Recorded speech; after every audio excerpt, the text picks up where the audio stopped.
Questions? How was the new offensive line adjusted to taking on a bigger role? Yeah, I think the new guys on the offensive line have practiced hard all week. We've had 2 really spirited practices and full pads to get that work done, and they needed that, and they've stepped up. And just as important is the next group, like the next group of guys, and really excited. Like, again, I don't want anyone to get hurt, but as I said to the team, thank goodness last week Justin was prepared, and Henry was prepared, and Malcolm was prepared. So, hey, Tyler Canuck, you need to be prepared, and Jacob Hood, you need to be prepared, and Gunner and Sam and all those guys, Joey Mancino, all those guys are prepared. So good week. Excited for them to go compete against a great defense. How often do you coach the scout team defense yourself? Yeah, I've done it pretty much my whole career. I like to have those connections with those guys. There's been some years where I do one day defense, one day offense. I just think it helps me really identify young players, and I'll sit there and be like, why is Kane over here? Get him up with the defense. Why is James over here? Why is Sua? Why is Vincent? If left to their own devices, offensive coaches will make the guys just run cards and stand here and get blocked, and they won't become good players. So I go over there and say, don't listen to them. Go do this and go do that. So on Tuesdays and Wednesdays at least. So I enjoy it. It's a way for me to, I used to be a pretty good football coach before I was a head coach, and so it's a way for me to go do some football. Have you always kind of had that practice of being willing to call up guys in season or position change in season, or maybe where did that come from for you? Yeah, I think when you go to a place like Temple and you don't have all 5-star recruits, you better figure out what you have, man. I look at my dad was a high school teacher and coach as well as a minister. My uncle was in the Pennsylvania High School Coaches Hall of Fame. When you're a high school coach, I think they're the greatest coaches that there are. Them and youth coaches, you take what you have and you figure out how to win with it. You see who's walking up and down the halls and try to get them out for football. And so that's what, my first year at Baylor, Ish Wainwright, who was the starting power forward, came out and played tight end for us, caught 2 touchdowns for us, went and played in Europe. Now he's playing in the NBA. So we're going to do everything. When you kind of go to the NFL, you think it's different. It's not. Like someone gets hurt, you bring a guy in on a Wednesday and you got to teach them, hey, we need you to play. And Christian went to the 49ers on Thursday and played on Sunday. So it's a very adapting mindset. We got guys like Jeremiah Charles. Hey, I need you to know receiver and corner. Jay Fleeks, I need you to know receiver and running back. So wait for guys to get on the field. Is that kind of how it felt with James last week, like bringing a guy in at the last minute and saying, okay, now you need to be ready for the weekend? And has he been able to learn a little more? James Williams? Yeah. Really, I think his is a little different. I think his, honestly, Mitch, is like he has terrorized us on that trade team.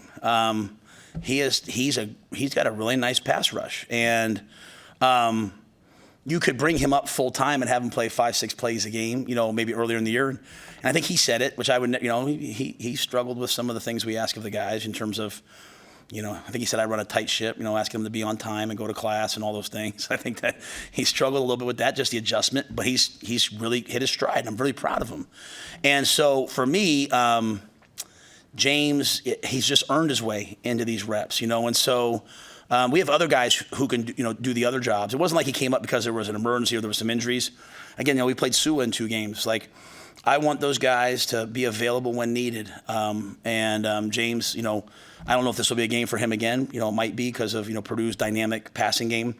But he, if we were facing, a 2-back run game, I don't think James would have a super role. So I just think he just fit a need, and the coaches did a great job. Tony did a great job of finding a role for him. You mentioned Jeremiah Charles with he and Bryce Turner moving to cornerback. Have they been working more at receiver with the injury situations there? Yeah, they can do both. They're still practicing at corner. Bryce will do both. Bryce will practice at corner and at receiver. We have Fleeks who can do multiple things. So we have some guys kind of doing both. But Jeremiah's meeting both positions right now, just as sort of an emergency guy. And then we have guys that are really good players that are just waiting their turn. We have Baron Miles, we have Tavion Thompson, we have Roman Mangini. We have guys that people haven't really seen yet, but can go out there and get the job done.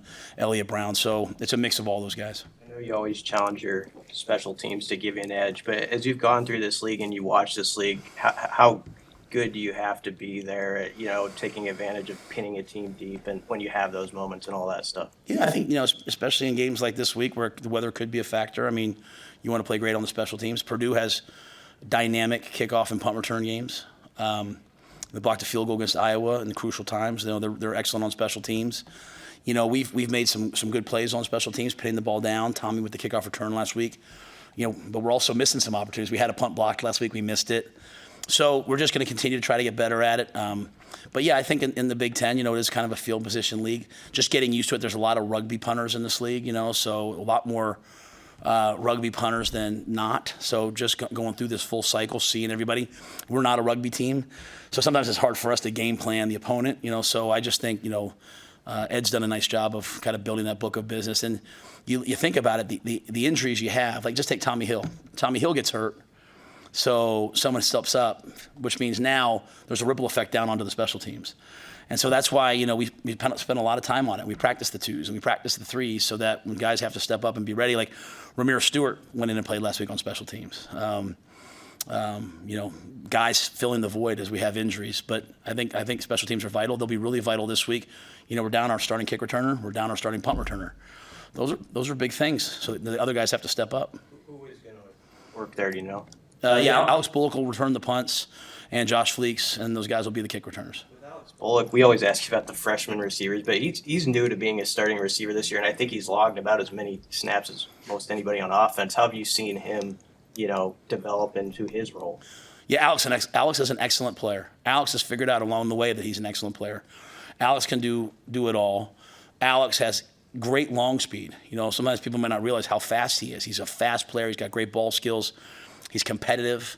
I think I haven't done a good enough job talking about Ty Hahn and the things that he can do. Like Ty Hahn single-handedly affected the game last week with a couple blocks that sprung some runs that we needed. He can make catches in the passing game. He's fast. He's explosive. He plays really well on special teams. So as I've talked a lot about young, I probably haven't done a good enough job of talking about those guys, but they're excellent players, and we need them to play well for us.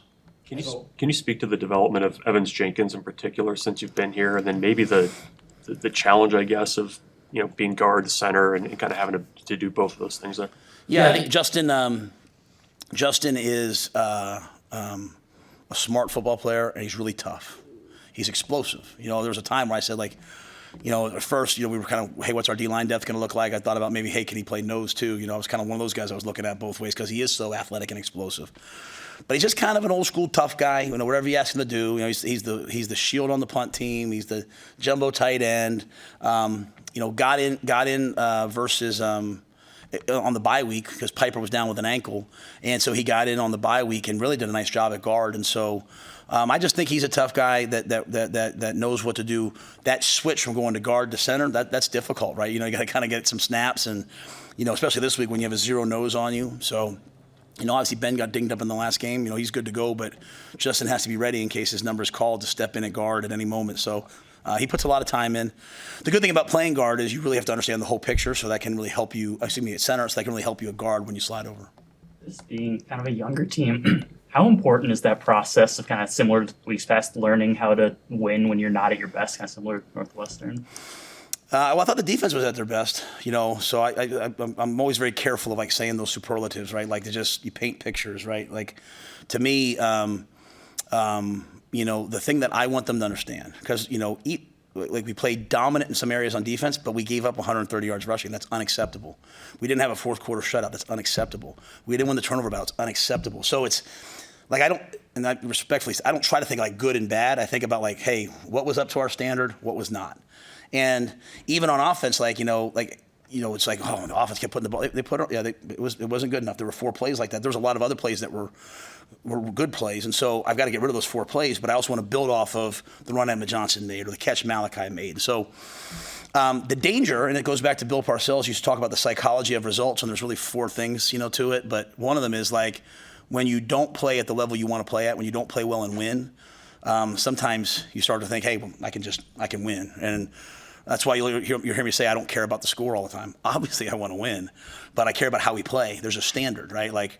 Ron tells a story about Nebraska beating UCLA and him being happy in the locker room and all the veteran coaches on this staff being irate because they had 5 turnovers and they just didn't play to the standard, even though they beat number 2 UCLA. That's obviously a high-end example of that. But I want all the players to understand that, when we win the game, we feel happy, right?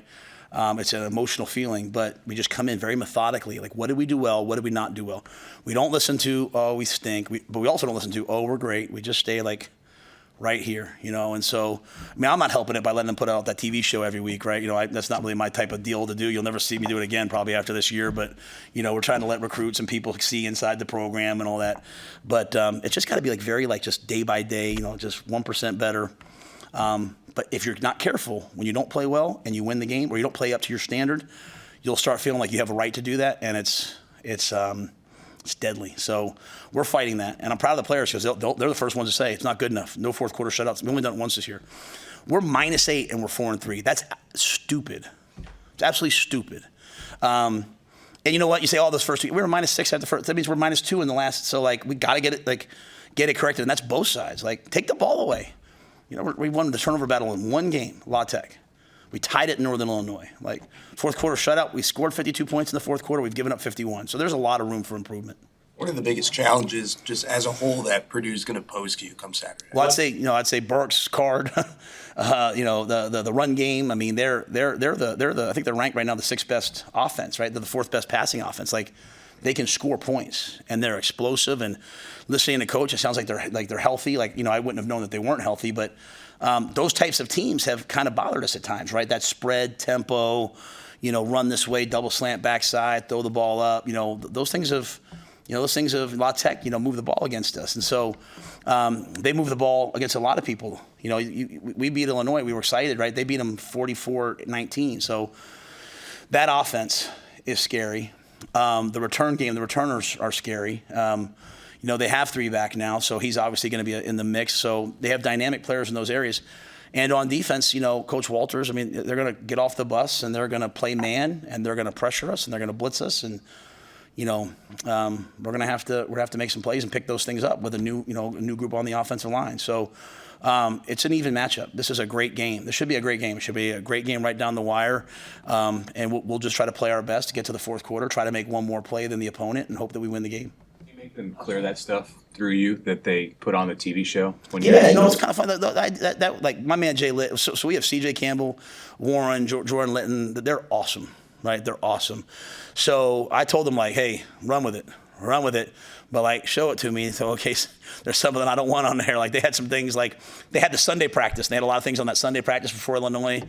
And I said, hey, let's put that out in the off season. What I don't want is the guys feeling like, hey, they do something on Saturday and the next week it's on TV. And so then you start getting cautious of that. So, but they're the creatives. They're awesome.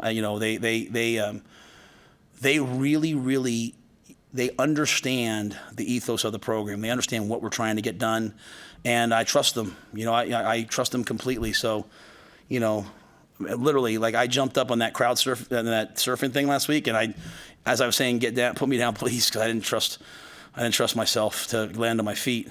I was like, well, Jay Litt's going to send me that video here in a few minutes. So they are a great balance for me, who's kind of old school, and they're kind of like, hey, coach, let's do this. This will be fun. Mike Wallace does a really, really tremendous job for me, and they come to me with all kinds of ideas. And what I'll tell you, Mitch, is they do the same things internally. The highlight film we have every Saturday right before we get on the buses is awesome. We send like highlight films out on Thursdays and Fridays, like the old days of standing in a team meeting, showing plays. What I've learned is if I just send them a video, they'll probably watch that 10 times, and they'll probably listen to me while they're thinking about what do we have next. So I try to do some different things with them. But, it's been fun. I normally would, like I said, I wouldn't do those things, but when my family was in Carolina, they were always looking for, like, when's the next video coming out, because they wanted to be a part of the program. So I started thinking about all the Husker fans and all the recruits and all the families, and I'm so proud of our team with the way we work and the way we do things. I want them to see the fire that we are under each week, because for me, this is all about process. I just told the team we have 29 days left in the season. Like, what can't we do for 29 days at a high level? 29 days, that's it. Like we could do anything for 29 days. And so I just want them each day to try to get a little bit better for 29 days and see if we can't earn ourselves, a chance to play another ball game or so. So I don't know if they kind of went on this spiral there. I'm sorry, but I'm really grateful for the people that work in the football facility. Thank you. Thanks, guys. Thank you. Thanks, Coach.